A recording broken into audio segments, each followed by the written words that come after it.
Check. Yo. Okay, right on. Okay, perfect. We're back. Cool. No guests today, guys, but as usual, a $50,000 Maven account for one of the best questions, I suppose. We got the questions on the side here. Perfect. So we're just going to be kind of checking out the markets today. I think I might as well throw the trading view on the chart here. Perfect. Let's see if I can make a better. Yeah, I've actually just taken a short on ES and NQ, Hunter. Looks like it wants to continue lower. Yeah. Okay. So on the ES and the NQ. Yeah, I've just taken on both. Just yeah. Yeah. Wow. That's both look like they want to take. We do not have. So we did actually. I was able to snag along here and close it out yesterday, but nice. Yesterday during Asia, you know, we have this crazy parabolic move, and you know, yeah. I guess today you might have. Are you taking a short into this? Hey, interesting. Walk me through. Yeah, so I mean, why you're shorting this right now? Yeah. Yeah. Let me. I can share get my screen up. Yeah. Yeah. Sure. Can you see that? Got you. I think we could tip over, Hunter, just because we've London and Asia was so bearish as well. So you guys should be able to see that now. But yeah, coming right off that opening range low. So I got in at a nice price 158. We're currently trading 155. And NQ is actually also looking pretty weak as well, taking out that off underneath that opening range low. So just underneath the VWAPs, just underneath the opening range low. So just trying to look for some continuation lower. Yeah, that's kind of like the thought process there. I'm wondering, do you think it's risky with the current sentiment being so incredibly bullish? We've blown through the previous all-time highs, and you know, without you know, any remorse for a retest. You know, if you're looking at the weekly, daily, you know, they barely even retested anything. Everything's yeah, it's just definitely. I mean, everything that's been coming down, right? But this just feels today a little bit more like like a pullback rather than a pullback that's going to get bought. I don't know. Just some thoughts on what I'm reading right now. You know, I haven't even looked at the market yet today, so this is all first glance here, and I'm seeing we're retesting. Yeah. If you jump to the daily candles there, let's have a look. On the NQ rather. I think it's about the same, but I'm looking at the NQ, and you've just you're retesting kind of these previous levels of consolidation, right? Sure. So it would be interesting to see if it is going to bounce. It's going to bounce here, in my opinion, right? And you've kind of I'm actually leaning more to the bullish side here right now.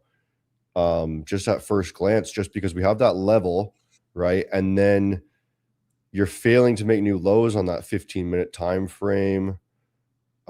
Same with kind of the 4-hour looks somewhat bullish, like a really nice bounce off on the 4-hour. If you see the previous 4-hour candle, we had a massive bounce. Let's have a go to the 4-hour as well. For each, there we go. Yeah, I mean, yeah, it's just been one way but at least for today, everything's just been moving lower. So I mean, Nvidia's down, Tesla's down. The only stocks that are green are Apple and Microsoft right now. But I agree with you. Everything right now has, you know, everything's just been moving one direction to the high side. So definitely fading the high time frame trend for sure. I think my cat's yelling at me right now for some cuddles while we're talking here, but I think I might have to argue with you on this and say, hey, I think the bulls might still be rocking, and this might just be a sell-off, people taking profits. You know, sure. I'm sure that this move is over yet, right? Just partially just because it's such a ripper that it's kind of difficult to just decide to be bearish. Sure. Yeah, I'm just on this trade for at least for ES. So at least for ES, I'm just looking for low of day. So it would be like 150. So that's like 4 points lower on. So we'll see if we do get it. But I do agree with you. I mean, everything right now, you move down, you get bought back up. I mean, look what happened yesterday as well. This is a 5 minute, but look what happened. We moved down and we just get bought back up yesterday as well. Yeah, I think I might have to. I'm trying to log into my account. What you haven't been trading too much. Have you got any swing trades on at the moment? So I will be honest. I decided to close out my Bitcoin short for a loss. Not too much of a loss. Okay. But if I switch back to, I'm going to switch back to my charts. Yeah. And I just explain the reasoning. For so long, I've been such a bear on Bitcoin, and for good reason. And we've had these higher time frame monthly candles, failing to actually get any sort of significant closes back again. And once again, this monthly candle might close bearishly. Who knows? I don't think it's super important, that monthly candle. But what changed my mind here is we've actually regained back into this zone here. And I was hoping that we'd have another rejection. Like 2 weeks ago, we had a solid rejection, and I said, hey, still bearish, right? Because it's still rejecting. But now that we've closed back within here, I just don't know.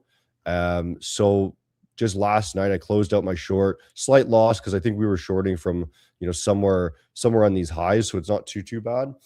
And I think I'm just gonna wait, because the reality is, what I see here is, if this is in fact regaining a significant level here, well, we could easily come back up to 100K here, because this is all one move, and I want to kind of replicate that move here after they've regained it. So I think I might just sit on the sidelines kind of right now and wait a little bit and start averaging back into some long-term Bitcoin plays, because the reality is the reality is, I would rather be a bull and be wrong than be a bear for too long. You know what I mean? And if you're a bear in the crypto market and you're sitting there too long bearish, you're eventually going to get wrecked, right? But if I'm a bull and I'm wrong, I'm eventually going to be right. I will always eventually be right, as long as I manage my risk accordingly. Yeah. Right. Then then it's not going to be an issue. Right. Sure. So let's say okay, I was bearish here, and I was expecting it to go lower, sub 60K, probably 50K, something like that. And let's say it does go down there and I start buying here. Well, who cares, right? I could also just buy here again too. And it's not going to be a big deal, as long as I make sure that I don't get liquidated at any point. And as long as you're buying spot, you're not going to get liquidated, right? So I'm just trying to get the best trades possible for long term. And there's no reason not to be in Bitcoin after a 50% collapse, right? The only reason is that you want a 70% collapse instead, and you're just being a little bit greedy, right? So I'm kind of changing my mentality here and switching more to the bull side, I suppose. Yeah, I like it. Yeah, I mean, crypto, the Bitcoin run at the moment's been pretty nice. I don't know. Yeah, I mean, I've been long just spot as well since like when was it? I bought it about like 67, 68K, a little bit down at 65. So yeah, I like it, bro. Area. So you're turning into a Bitcoin adopter now, eh? I am, bro. I actually really do. I like it. I mean, I've got a card that I spend on too, so I like it, bro. It's pretty handy. Yeah. Okay, let's see if we got a couple questions here. Yeah, let's see some questions here. Yeah, but I'll keep you updated with my trade on ES. My entry price is 159 on ES, so we'll see what happens. I'm gonna switch my chart back here too, because I think I want to actually take a long on this. I think potentially add to my long, because I do have QQQ longs from swing play longs. Okay, nice. Yeah, on the swing trading account. Yeah. And Well, we did take a little bit of a hit. I thought I closed. I have a little bit of a gold trade still running, but I closed some of it yesterday. Gold. Yeah, gold took a bit of a tank. Let me get some more QQQ added first. Asia session today, yeah. Yeah, gold slid a little bit in Asia, just even on the daily, down at almost 4,500 now.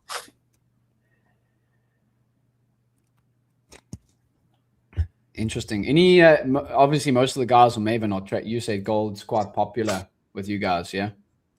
Gold's probably the most popular asset to trade. Let's look at, because gold really did take a tank these past few days. And the reason why we got out of a same sort of thing is, you know, we were looking for longs on gold, but we had to close out the gold longs just because it's becoming uncertain. Let's delete some of this stuff. So when this is what I was looking at least, and see if you can get your opinion too. Yeah, that daily bar is pretty. That daily bar to the downside today is pretty ugly. Yeah, let's look here. Yeah, super bearish. And the thing is, I don't know where this is going to bounce. Is the thing. It's showing this really choppy, kind of disgusting move that I don't really understand. And what I want to be in is the trades that make sense to me, right? Like the ones that are super easy. And when price was down here and we had this massive wick on the bottom and failure to lose these levels, right? I knew it was going to come up, right? But now that we're not coming up anymore and we're kind of seeing, hey, a failure on the daily, and then we're really not bouncing off these levels. It's kind of doing this disgusting consolidation. We closed out of our gold yesterday, which I suppose actually perfect timing because this move is quite painful to watch. But that's the reality is, right? Like it didn't look good anymore. It just started like you have these really weird closes. It's not bouncing the way we want it to. So we might as well get out, right? And then just wait, because I would rather not lose money than try to make money. You know what I mean? And at some point, it's going to tell us, hey, maybe it'll come down here, make a new low, and then come up again, and then we can start re-entering again at a good price. But we're not sure, right? Yeah.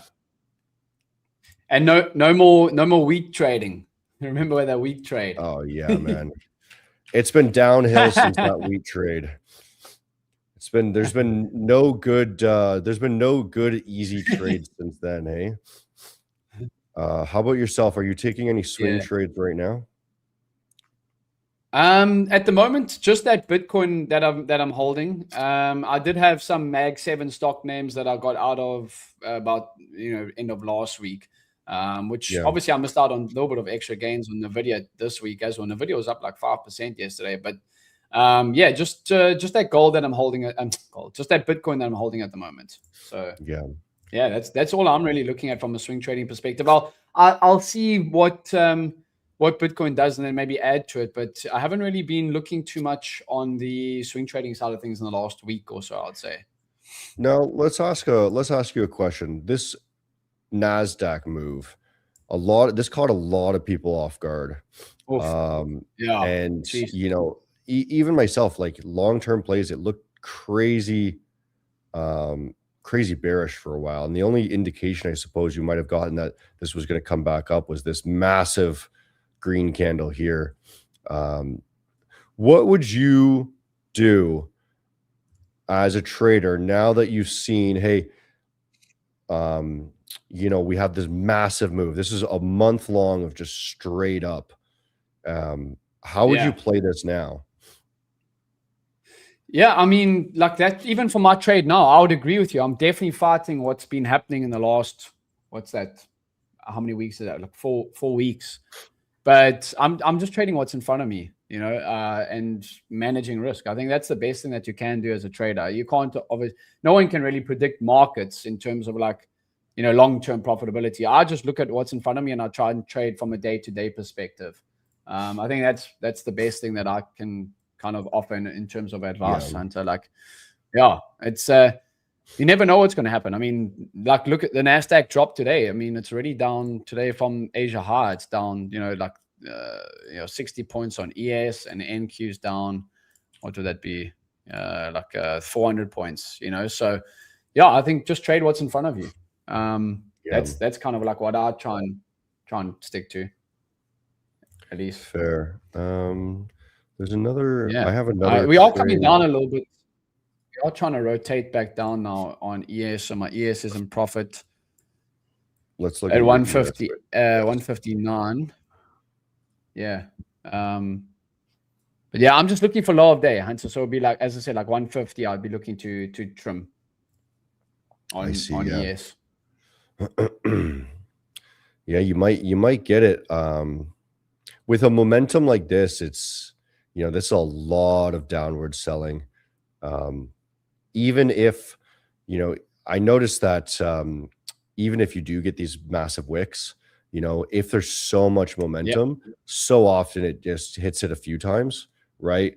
And it still hits the target despite still wanting to go up, right? You're getting all this buyback pressure, but there's still a lot of sellers in the market, right? So in both directions, you're getting volatility. So either play could work fine. Yeah, that's kind of just my thinking at the moment in terms of just looking for the short little scalps, But as you said, like the longs definitely have been paying off. I know someone that was swing trading those longs from the bottom. Pretty crazy move that they got, obviously. So yeah. But I mean, today Nvidia's down 3%, Tesla's down, and we got Meta down as well. We do have massive earnings this week as well, Hunter. We got Amazon, Google. And I think we also have FOMC tomorrow too. Okay. Any predictions on either FOMC or earnings reports? I think it comes lower before. I think we need a pullback, bro. You think? Yeah. I don't know. I'd like to see a pullback before maybe the next leg. I wonder if we can, if FOMC, let me pull up Fed Watch. I'll see if I can screen share this in a second. Okay. Yeah. Just having a look at some of the questions in the chat just while I am just gazing my eye through. Yeah. What is what trading mistake? Okay, so I saw a question there about, I can't find it now, but what's one trading mistake that most traders take? I think it's probably over trading and over risking. That's probably the main ones that blow traders up. Over trading and over risking. I would say those two. Sure. Okay. So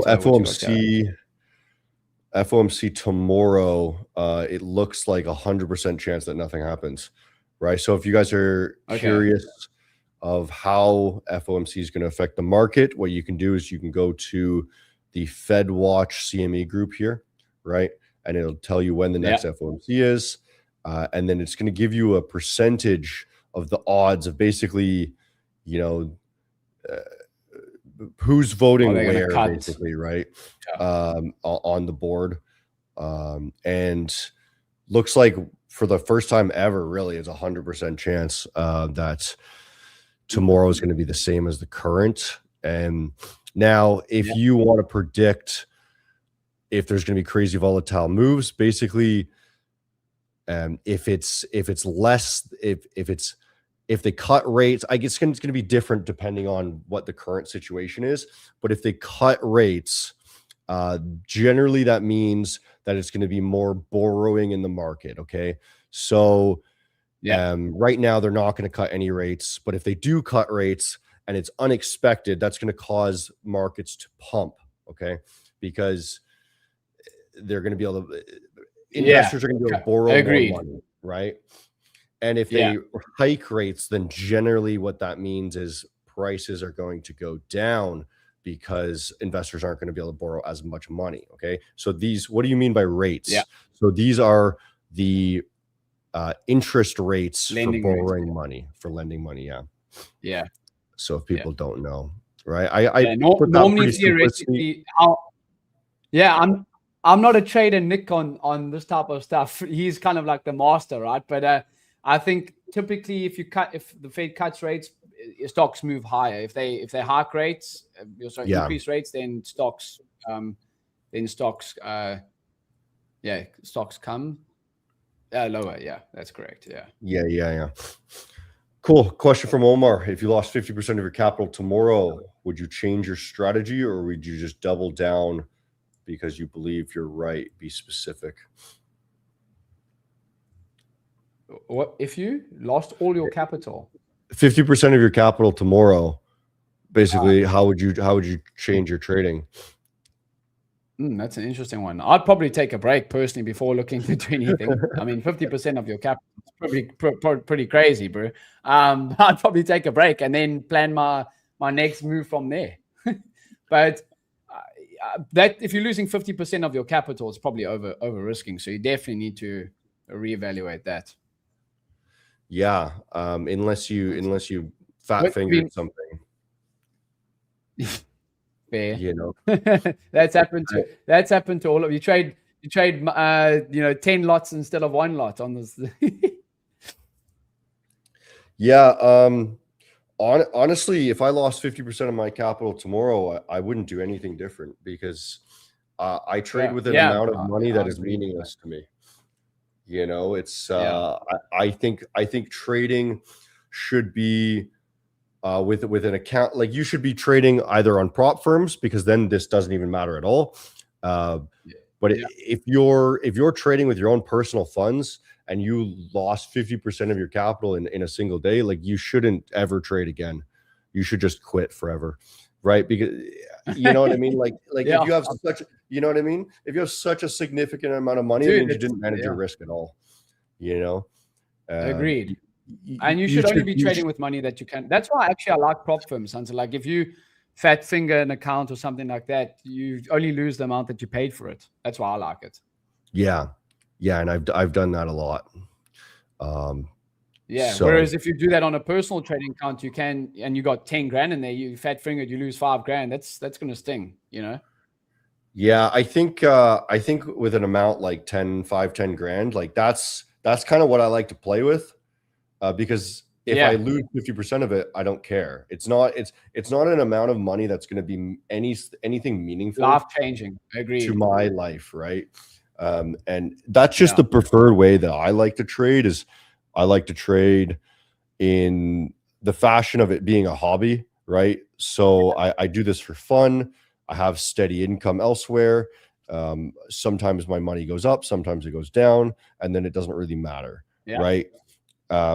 If you put all this pressure on you and then you do make that mistake, well, you know, like you might be on suicide watch there, right? So if you make a bad mistake, right? True. Yeah, I mean, I agree with that, Hunter. Like, when I'm trading a personal account as well, I'm trading with like 5 to 10 grand, and I'm trading it aggressively compared to prop firms, right? Yeah. All right, cool. James, are you seeing a double top on the gold chart? I don't look at like double top. Do you look at double tops in that, Hunter? I don't personally look at double tops in. A double top on the gold, and in which time frame, right? Because there's definitely no double top here right now. Yeah, I think he was looking at which time frame that would help. There's definitely no double top on any time frame. Do you look at stuff like that, like double tops and stuff like that, Hunter, or not really? No, but I understand where the double top idea comes from, right? Or the double bottom. Sure. Just the fact, like, if you're looking at this, and you've got like this W, right? Double bottom, right? It's an easy way for excuse me, easy way for beginners to identify a failure, right? Like the continuation is not continuing, basically, right? When you have a W shape, it's oftentimes an indication that, hey, the trend might have stopped, at least temporarily, and it might be coming back up a little bit, right? Sure. And it's the same with the double tops. The issue is you can kind of draw a double top with anything, like anyway. Yeah, like this is the double top, right? Like I don't like everything is a double top, a double bottom. You can just kind of do what you like. It's hard to identify what things actually are double tops and not double bottoms. It's just your own interpretation. Sure. And I know you don't. I agree with that. That's no, I don't look at those. I agree. And I agree because it's like very subjective. But I do understand why traders would look at them. But by the way, ES is coming down now to 150. So I'm going to trim a little bit here to 150 on the pip. And then I'm going to see if we can maybe hold a runner. We'll see what happens. Oh, lovely. Yeah. Good thing I didn't take a long on the NQ. I don't like taking now when we're doing our podcast, I don't like taking like actual trades on my own account just because I don't want to be watching it while we're having a discussion. Of course. You know. Yeah, it's a bit different NQ's melting now. Yeah. Yeah. NQ's melting now too. New low of day. And interestingly enough, YM's actually still trying to hold up. YM's actually green on the day still, Hunter. If you look at YM as well on the daily time frame as well. Now, I know you've traded YM a little bit too, but we actually didn't on this run up now where NQ and ES made new highs. YM didn't. Yeah. So what's interesting is I was actually contemplating this yesterday, and I want to get your opinion on it too, is US oil is ripping, like more or less ripping, right? This past, 2 weeks, it's been going up or more or less, right?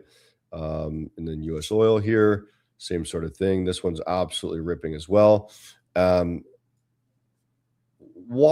Why would oil be going up at the same time as the S&P, right? Stocks. Right? Like, you know what I mean? Like, it doesn't seem to make sense to me that companies are doing well and oil is doing well. Like, the cost for these companies is based off of oil. So there's no chance that they're being more profitable now, right? You know what I mean?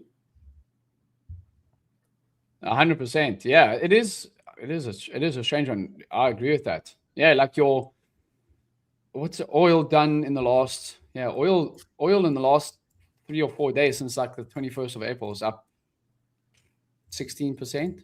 Yeah. Yeah, we're having this weird. Usually, if oil is cheap, then companies can produce cheap products, right? And then that's good for their overall profit, right? But oil is skyrocketing, right? And not even just like this past few days. Like oil has been skyrocketing since, February. It's been like 2 months. It's been going up. Yeah. Now it made a lot of sense when, let me go back to the ES here.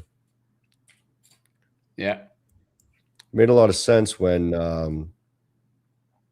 February, end of February, right around when oil started pumping, stock market started going down, right? So this makes no sense. They move opposite. Yeah.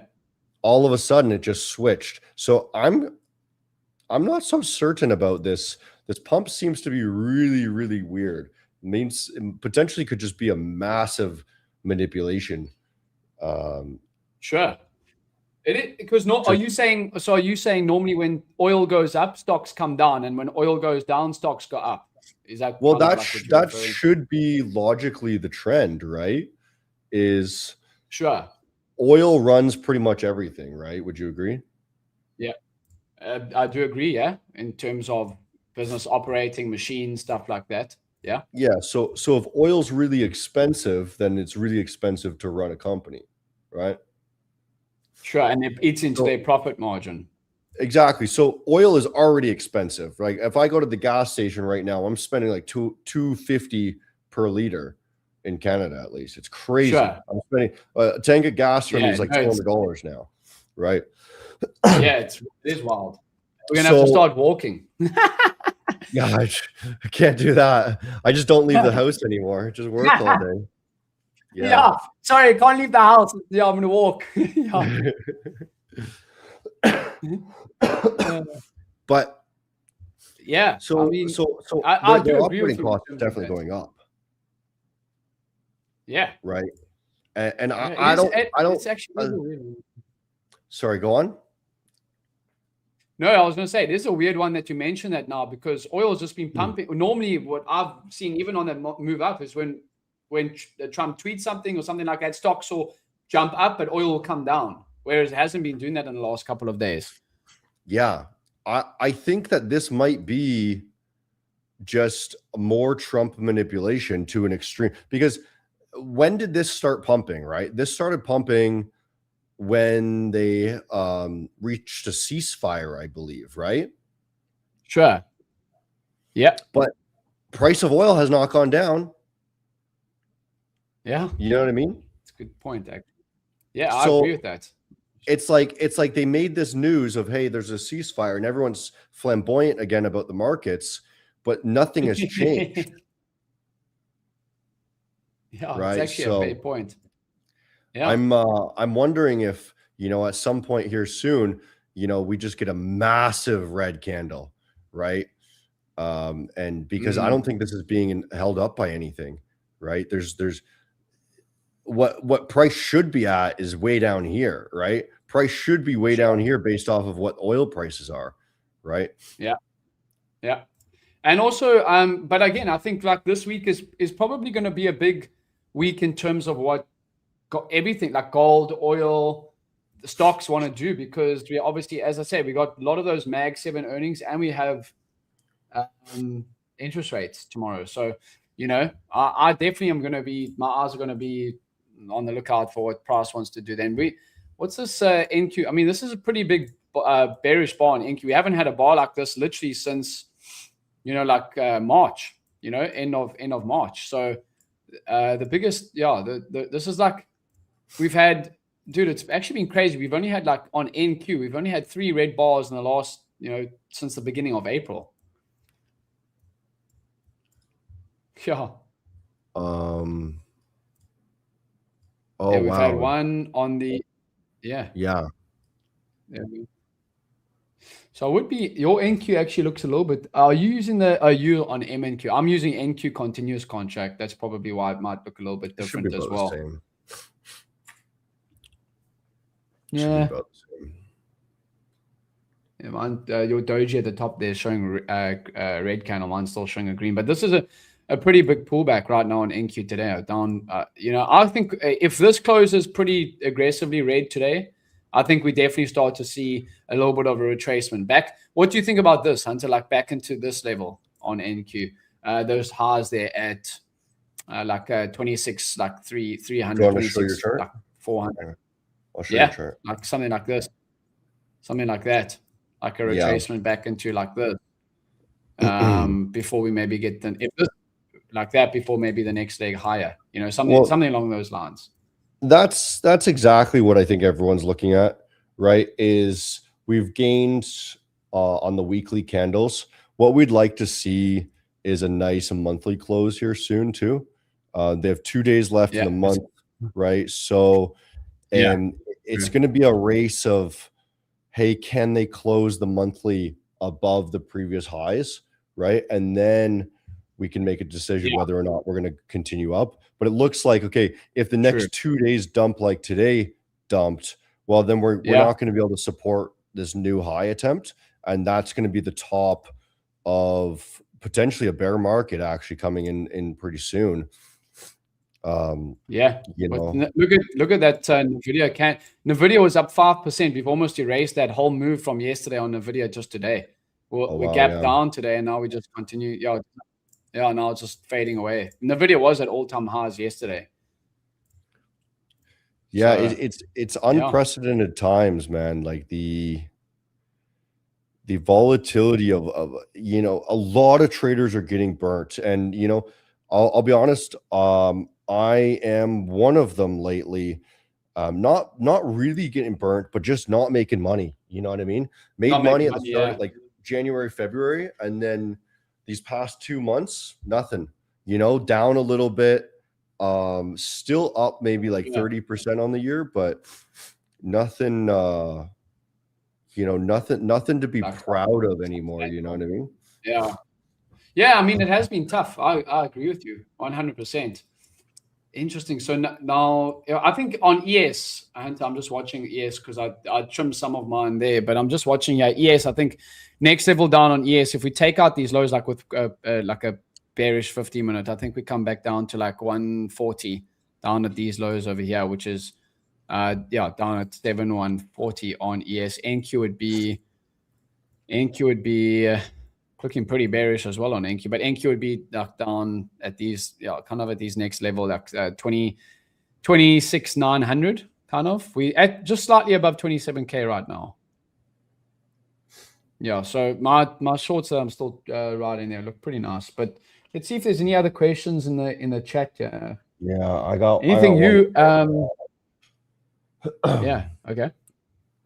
James, this one's for you. 99% chance of hold tomorrow. So I'm assuming he's talking about the rate FOMC. Sure.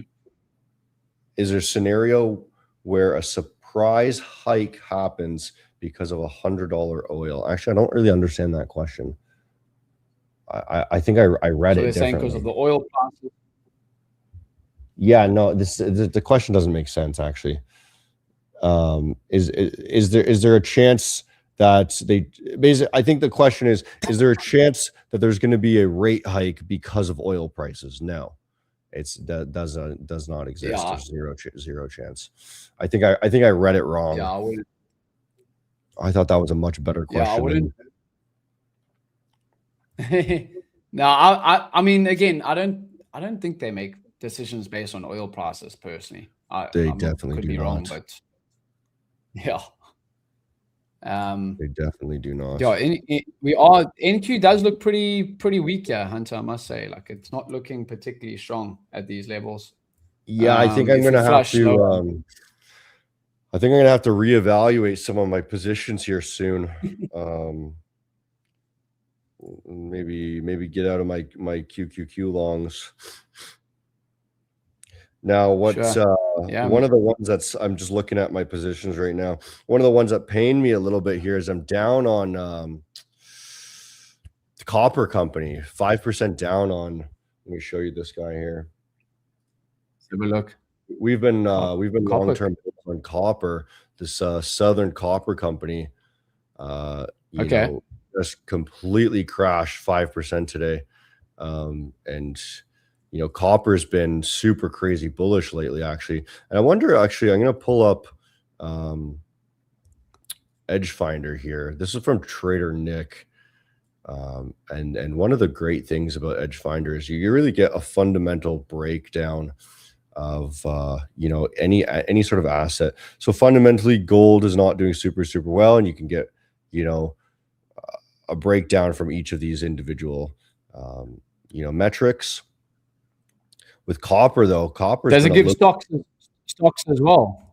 Yeah, stocks as well. No, not stocks, but it'll give you the ES. But you can see, you know, copper's been relatively bullish lately, and you know, the chart even on copper has been more bullish than on gold.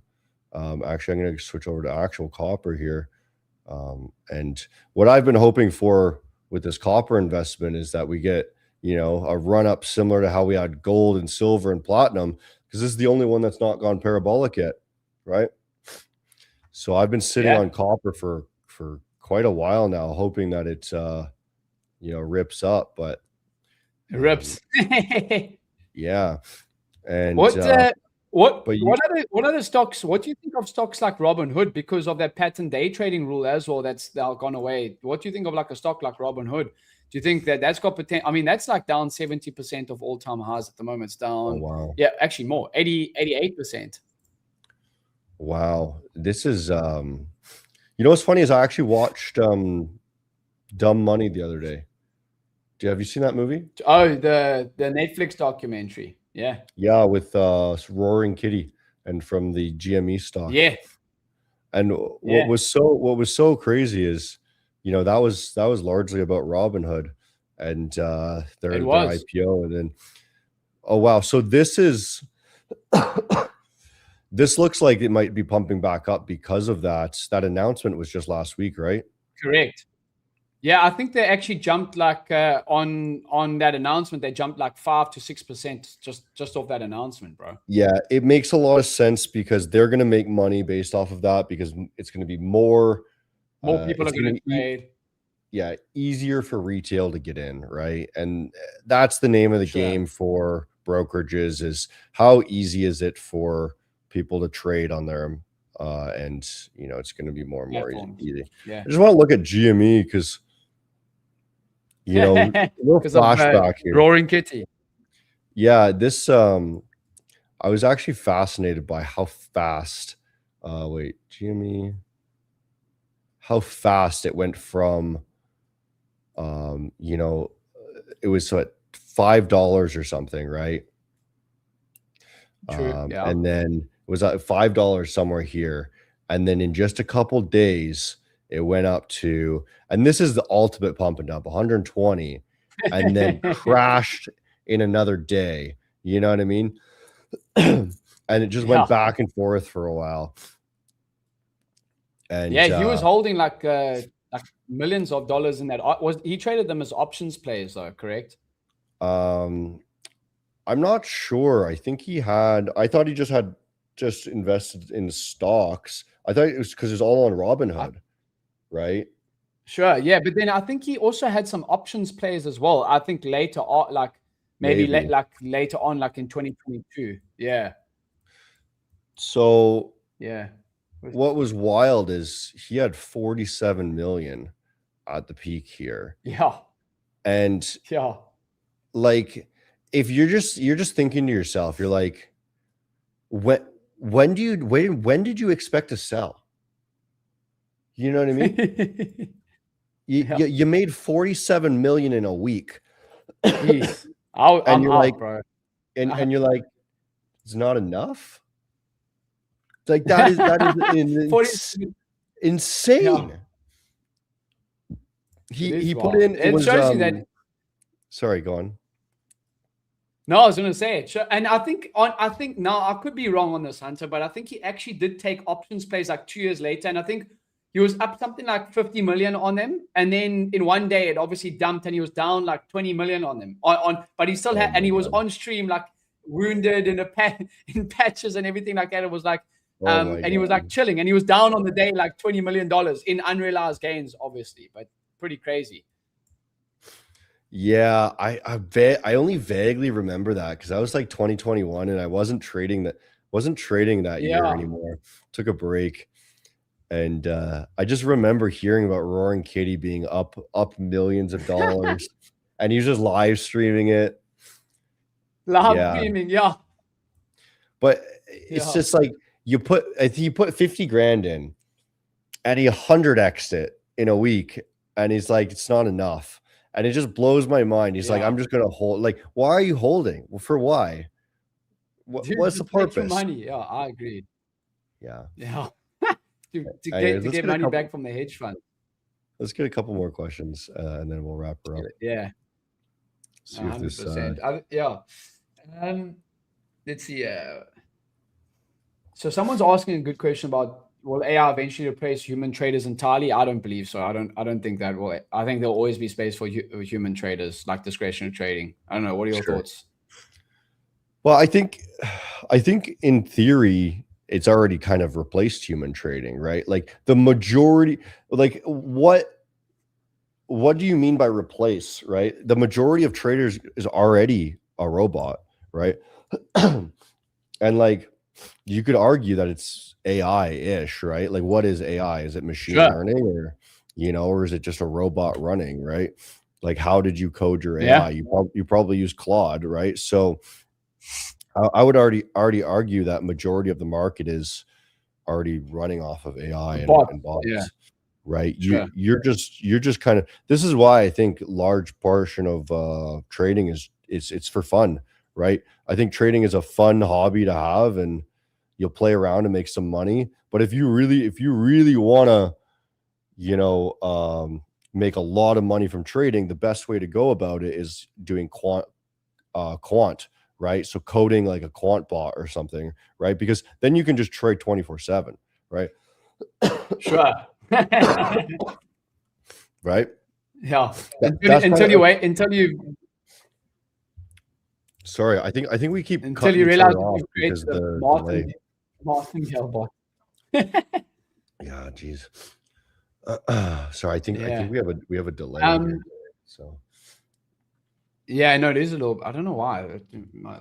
I just had my internet actually sorted out this morning. If my setup stops working for a while, should I keep trading it or step back and review it? Well, let's reframe that question. Is how long would you keep trying a strategy, you think, if it stopped working before you reevaluate? Dude, I'll probably give it 6 months. Maybe less. Maybe 3 to 6 months. I guess it depends on, was it working before and for how long? You know what I mean? Yeah, true. Yeah, if you're making money with it before and then it just stopped, yeah, maybe 3 to if it was working before and you made good money before, maybe 6 months. If it's a brand new something that you're testing, maybe 3. But here's a funny question as well, Hunter. What pair should I trade to lower my cortisol levels? Oh yeah. Which one, hey? Oh, you know what? I can't be the Nasdaq. That would not be the Nasdaq. No. You know, I think it would be the Dow. If I had to pick one that's like the calmest. You know why? Why? Because the Dow doesn't seem to bait you around too much. Sure.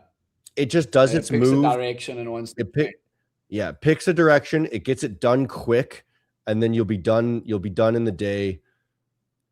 Quick, you know what I mean? Like you can trade the open, and then that's all you need with the Dow, right? Yeah, that's fair. Yeah, the Dow. Yeah, the Nasdaq sometimes, as you said, like baits you into, false moves and stuff like that. The Nasdaq is the king of fucking you over, right? Maybe the ES. You might say the ES, right? ES is a little bit smoother too. Yeah, maybe. Or what I would say to that is as maybe swing trade. Maybe you don't want to day trade and get your cortisol up. Yeah. Actually, that's a good point. Yeah, Is that's another option, Bitcoin swing trading? Bitcoin swing trading might be the easiest thing ever. Yeah. Any other questions there, Hunter? Yeah. I see that cortisol question as well. Okay, we'll end on this one. When was your best aha moment in trading?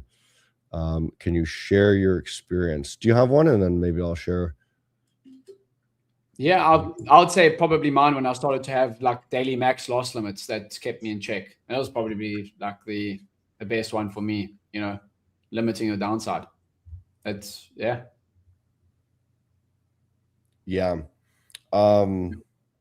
Yeah, funny enough. Okay, so there might be two major aha moments. One would be strategy related, and it was kind of when I realized that you don't need a full complicated strategy. You just only literally need to know the next move, right? And then instead of trying to predict the market, you just only predict the next move. And it's a lot easier than trying to like do these crazy runners. And that made it a lot simpler for me to lock in. But the bigger aha moment was more realizing that trading is a battle of identifying your emotion at any given time. It's not a battle of following your strategy, but it's a battle of knowing when you shouldn't be trading, right? And being able to recognize that, hey, I'm currently in over trading mode. I'm currently in panic mode. Okay, I will walk away. And that's the actual struggle of trading, right? It's because anyone can make money trading. All you have to do is buy, basically. You just buy it at any time. Market will go up. But if it's a bad time to be buying, walk away. You know what I mean? Yeah, fair. Yeah, so like picking your spots, basically, when to be positioned. Yeah. Yeah, when should I even be trading? When am I over trading? When am I feeling good? When am I feeling bad? Right? And yeah, that's like yesterday I was holding on to that gold trade for a bit, and I'm like, this doesn't look good, right? It doesn't look like what I want it to look like anymore. I'm hoping it's going up, so I should just exit, right? Now, because I recognize that I have no idea what the fuck I'm doing, right? So, yeah, like when you know, okay, this doesn't look like some of my best trades that when I'm taking them, let's just get the hell out and reevaluate. I think that's actually a pretty fair point. Okay, guys, that's the stream. We have different guests on every single week. Some weeks we just trade. But thanks for joining us, James. And we're going to post the winner of the question 50K account in the Discord. So thanks for watching, guys. Thanks, James. Yes, sir. Cheers, Hunter.